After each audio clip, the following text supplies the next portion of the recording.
दुख जरदा हजार नित मरदा ते लखां पुन पाप करदा। दुख जरदा हजार नित मरदा ते लखां पुन पाप करदा। कोई होर ते नहीं न कर सकदा औलाद लई जो बाप करदा। कोई होर ते नहीं न कर सकदा औलाद लई जो बाप करदा।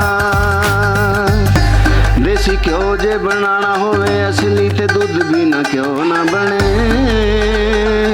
कुल रिश्ते जहान दे इकट्ठे करके भी एक प्यो ना बने।